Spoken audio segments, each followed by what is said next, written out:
Good day, church. We are continuing to discuss a few issues that I spoke about last week in my sermon on the structures that God has got in place for us and how important it is for us to submit ourselves and to maybe restructure our lives according to the structures that God has put into place. So we're talking about God as the ultimate authority. We spoke about Jesus as the cornerstone.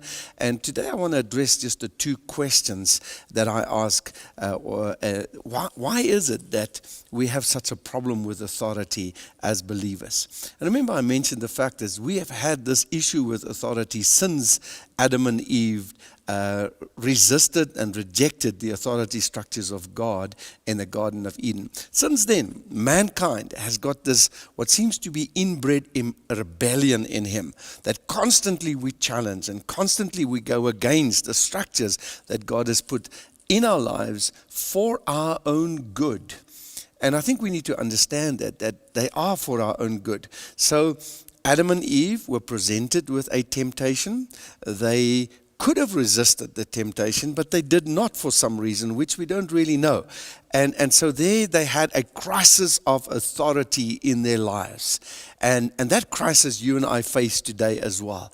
And there are some reasons why we do that. And remember, I said the first reason I believe, and it's true, the reason why we struggle with these authority structures is because it has been abused and it has been misused in our lives. It is a fact. It has been misused in church. It has been misused at home, at school, or wherever we've come from. Maybe the workplace as well. These authority structures can be abused as well. So our natural reaction then is to react because of the abuse. We react and then we throw the baby out with the bathwater. Well, even though it has been abused, which there is no excuse for, God still doesn't allow us to live in a spirit of rebellion. So I think it's very important for us to continue to submit ourselves to the structures that God has placed, regardless of the fact that it may have been abused or misused in our lives. So thank God that He never abuses them. He has never misused the authority structures, but we from time to time definitely have.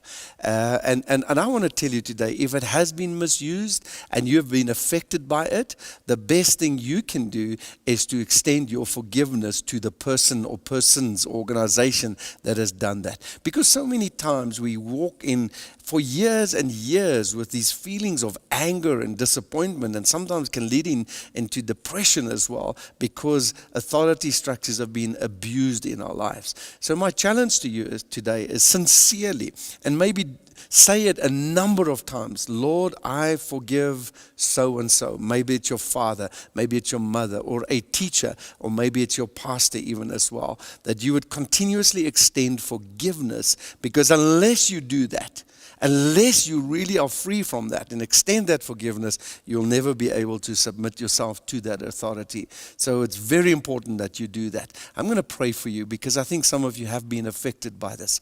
Father, I thank you that you are the ultimate, most wonderful, perfect authority structure in our lives.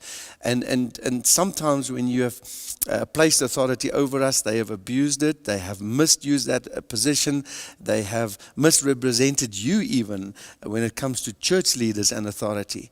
And I pray for healing and forgiveness and just restoration in people's lives who have sensed that their lives have been maybe affected, even wrecked sometimes, because authority structures have been abused in their situation. I pray for a forgiveness, a spirit of forgiveness today in the name of Jesus. And as we forgive and continuously speak that over the people in the next few days, that forgiveness, that you would set us free so that we can submit ourselves to the structures you have placed over us, which are there for our own good.